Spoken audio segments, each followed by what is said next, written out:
बहुत बीत गई और थोड़ी बाकी है। अरे संभल जा बहुत गई कोई बाकी है।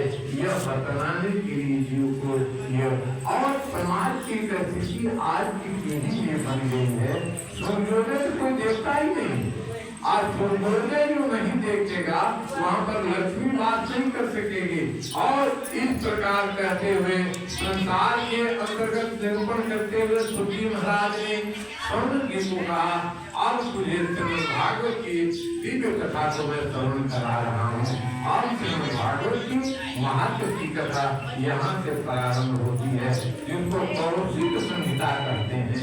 कौशिक संहिता का मतलब ये है कि देव ऋषि नारद का हम लोग अर्थ ये लगाते हैं, जो झगड़ा लगा दे, इधर का उधर बात करे, वह नारद है। नारद ये गलत है। नारद का मतलब है नार सदा नारद, जो ज्ञान देता है उसे नारद कहते हैं।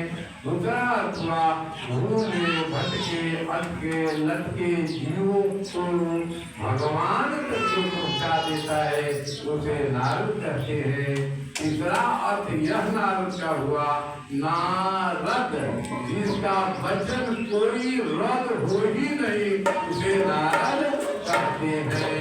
ये नारद भगवान कौशिक संहिता के मुख्य वक्ता के रूप में जाने जाते हैं। जो काम देवों से नहीं होता वह काम के लिए नारद के पास लोग आते हैं। तीनों होने की सब संसार के अंदर ज्ञान का अभाव हुआ तो सब देवताओं ने मिलकर कहा कि शंकर भगवान के पास दिव्य ज्ञान है, उसको लेना चाहिए। लेकिन बहुत प्रयास देवताओं ने किया। शंकर भगवान का सब कुछ हम दे सकते लेकिन ज्ञान नहीं दे सकते, क्योंकि ज्ञान उसी को दिया जाता है जो पचा सके। अन्यथा ज्ञान अगर नहीं पचेगा तो अपच करेगा तो नाश का कारण बन जाएगा। इसलिए ज्ञान पात्र को देकर देना चाहिए। पात्र का क्या मतलब है समझने के लिए ऐसे समझिए, जैसा पात्र होगा, जैसा संबंध होगा, वैसा गुण उसका प्रभाव होगा। जैसे ये पीतल का पात्र है, इसमें दही रख दिया जाए तो विष बन जाएगा, मरने की जरूरत है, रखने की जरूरत नहीं है। ये पीतल के पात्र में दही रखेंगे विष बन जाएगा। यही अगर सोने के पात्र में रखेंगे अमृत बन जाएगा। तांबे के पात्र में अगर जल रख दिया जाए तो गंगा जल बन जाएगा, गंगा जल डाल दिया जाए तो कभी तीर्थों का जल बन जाएगा। और वही तांबा के पात्र में दूध डाल दीजिए तो मांस बन जाएगा। ये संबंध है पात्र का।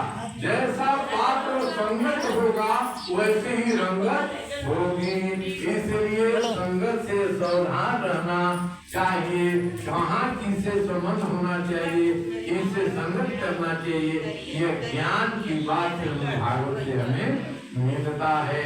तो शंकर भगवान ने कहा ज्ञान मेरे पास है लेकिन किसे में तो बताने वाला तो चाहिए। अंत में देवताओं ने देव ऋषि नारद के पास गए, कहा देव ऋषि नारद आप ही चाहेंगे तो शंकर भगवान के पास जो अमर ज्ञान है वो हम लोगों को मिल सकता है। आज चलो शंकर भगवान के पास गए। सब ने अभी शंकर भगवान ने कहा समय की प्रतीक्षा करो, अभी संसार में उस ज्ञान को बचाने वाला कोई नहीं है। अंत में देवताओं ने देव ऋषि नारद से कहा कोई उपाय लगाओ ताकि देखो दुनिया का जो पिता है लाख उसके पास तेरा जवाहरात हो, जो उसका पुत्र हो वह मांगे तो पिता उसको देता होता नहीं है, लेकिन माता के पास कुछ भी नहीं हो तो बेटा को उदास उदास देखना वो नहीं चाहती है। माँ संसार की सब कुछ सहन कर सकती है लेकिन बेटा को उदास वह नहीं दे सकती है। तो माँ के पास एक गंगा जगदम्बा के पास देव ऋषि नारद गए। देव ऋषि नारद ने कहा हे जगदम्बा एक बात है। क्या बात है? शंकर जी के पास कुछ ऐसी चीजें हैं जो आपके पास नहीं है। कौन ऐसी चीज नहीं है? पति का जो चीज हो तो पति का होता ही है। कहा कि नहीं नहीं कुछ छिपा करके रखते हैं, एकदम ऐसा हो ही नहीं सकता है। संसार के पति पत्नी आपस में छिपा लुका करते होंगे, हमारे भोलेनाथ ऐसा नहीं करते। क्या क्या आपको विश्वास नहीं है ना, तो मेरी बात को विश्वास कीजिए। वो गला में जो पहनते हैं माला, उसे पूछिएगा किसी का माला है। रजा ने कहा ठीक है, शंकर भगवान आए, शंकर भगवान से जगदम्बा ने कहा हे भोलेनाथ ये गर्दन में जो माला पहनती है किसका है, और शंकर भगवान घबरा गए, मौन हो गए। तो जगदम्बा ने कहा क्यों मौन हो गए, क्यों नहीं बता रहे, ये आज तो पहने हैं माला, किसका माला पहनते हो, का दिखाई नहीं पड़ा, मुंडों का माला है, ये किसके मुंडों का माला है। आप तो समझ गए शंकर भगवान कहीं देव से नारद जी आए थे क्या, कहा नहीं आते तो नहीं ना बताते हमको, आए थे वो, कहा कि दोबारा गड़बड़ हो गया। शंकर भगवान सोचने लगे सत्य कहता हूँ तो काम गड़बड़ा जाएगा, झूठ बोलने का मेरा स्वभाव नहीं है, ठीक है समय पर बताऊंगा।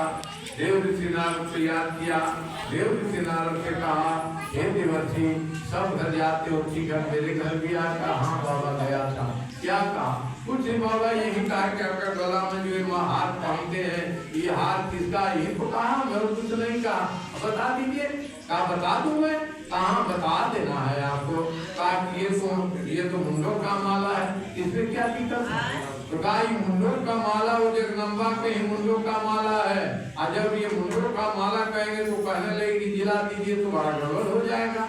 तो नारद जी ने मंत्र दिया कहना लेकिन जिलाना नहीं। जगदम्बा जब आई तो पूछा कि ये मुंडों का माला जो मैं पहनता हूँ देवी, तुमसे इतना मैं प्यार करता हूँ, इतना तुमसे मेरा लगाव है कि जब जब तुम मरती हो तो तुम्हारा मोह को मैं त्याग नहीं सकता, तो मेरे तुम्हारे मुंडों का माला बना करके मैं पहन लेता हूँ। देव ऋषि नारद ने मैया को समझा दिया था यह पूछना क्या पूछना, तो मैया ने कहा कि हे बाबा ये मेरे मुंडों का माला है, तो आपके मुंडों का माला कहाँ है। शंकर भगवान ने कहा मरता जीता नहीं हूँ, मैं मरता नहीं हूँ, कहा तो मैं क्यों मरती हूँ, ऐसा मुझे उपाय बताइए कि मैं मरूं नहीं। बात ये तो समझ गए तो बड़ा मुश्किल हो गया काम करना, कहा कि चलो ये ज्ञान तुझे मैं दूंगा, लेकिन ये ज्ञान ये संसार में देने लायक नहीं है, ये एकांत में हम कहेंगे, कथा एकांती चीज है, एकांत में कहाँ कहेंगे, कहा कि चलो बस अमरकंटक क्षेत्र में ले गए, और क्षेत्र के तरफ ले गए, और वहाँ जब गए जब पहाड़ किनारे डमरू बजाया, डमरू बजा करके डमरू बजा करके सबको कहा खाली करो क्षेत्र जहाँ बनना है, यहाँ पर दूसरा कोई नहीं रहे, कथा करने वाला मैं, सुनने वाला आप। संसार के शंकर भगवान का पति पत्नी परिवार आज तक संसार में हुआ ही नहीं। विचार करना, आज हमारे आपके घर से थोड़ा अटपट हो जाता है खटपट तो तुरंत गवाही हो जाती है। शंकर भगवान जैसा परिवार का विरोधी है, विचार कीजिएगा। मैया जगदम्बा भी चल रहा है, वो शेरे वाली है, आज शंकर भगवान नंदी वाले हैं, तो जब शेर चाहे तो नंदी में झपटा मारते। कभी आज तक सुना है शंकर भगवान के सवारी को कभी मैया का सवारी ने कहीं हाथ को भी किया है, नहीं ना सुना है, इतना ऐसे है। और दूसरा गणेश जी का सवारी छुआ है, और शंकर भगवान के गले में नागराज है, और नागराज का भोजन छुआ है। कभी एको नागराज शंकर भगवान के चूहा की तरफ देखा भी है, देखा विचार किया ना। अब मयूर जो शंकर भगवान के जिस पुत्र हैं वो उनकी सवारी मयूर की है, कार्तिक भगवान की सवारी मोर है, और मोर का भोजन सांप ही है, लेकिन किसी सांप को खाया है आज तक मोर ने। तो शंकर भगवान का ऐसा विरोधी परिवार है, लेकिन कितना प्रेम से रहता है, अटपट नहीं रहता है। ये शंकर भगवान के परिवार से इस संसार के हम गृहस्थों को ऐसा हमें संदेश लेना चाहिए कि अगर समय पर पति में, पत्नी में, गुड़ती में, दियादी में, जेठानी में, छोटानी में, सास में, बहू में, ननद में कहीं बात बतंगड़ हो जाए तो उसको बहुत वजन नहीं देना चाहिए, मिल जोड़ करके रहना चाहिए। ये शंकर भगवान का ये कथा शंकर भगवान लेके दुनिया के पहले पति शंकर भगवान है जो पत्नी को कथा सुना रहे। इतना सुंदर कहा कि कोई नहीं, मैं बताऊंगा तुम सुनोगी। डमरू बजाया, डम डम डम डम डम डम डमरू बजाया, सभी निकल गए। अब गले का नागराज को निकाला और निकाल करके पहाड़ा डाल दिया कि देखना इस कथा में कोई आने वाला नहीं पाए। बस कथा शुरू हो गई। शंकर भगवान कथा करना देखो, श्रीमद् भागवत बताता है इस संसार में यदि पति आप हैं तो पत्नी को आपने भोग दिया कि पति में भगवान को देगा। पति का ये धर्म होता है कि भोग दिया रोग दिया पत्नी को, तो भगवान भी पति को ही देने का धर्म है। भगवान मतलब श्रीमद् भागवत की कथा सुनाने की व्यवस्था। इसलिए विवाह जब हमारा होता है, जब संपत्ति होती है, उस समय कन्या कहती है कि मांग मेरा भरोगे कब, जब मेरी बात मानोगे तब। तो पहली बात कहती है कोई भी नया काम करेंगे तो मुझसे बिना पूछे नहीं करेंगे। पति कहता है हाँ, जो भी कमा कर ले आओगे मेरे आंचल में डालोगे। अंत में कहती है अगर तीरथ व्रत धर्म करने का मेरा काम मन होगा तो रोकेंगे नहीं, धन की व्यवस्था आप करेंगे। ये हमारे सनातन धर्म व्यवस्था किया गया, लेकिन हम मानते नहीं। पत्नी अगर जग में जाने लगी तो हम रोकने लगते, धर्म नहीं देते ना। पत्नी धर्म स्वरूपा होती है, ये ही हमारी लक्ष्मी स्वरूपा है। इसे साधन की व्यवस्था करने भागवत में बताया गया। शिव जी जगदम्बा को कथा करना शुरू किया, कथा कहना प्रारंभ किया, कथा कहने लगे। और कथा कहने के पहले कर दिया हे जगदम्बा, कथा में नींद आती है, तुम सो जाओगे तो कथा कहना हम बंद कर देंगे, तो पता कैसे चलेगा?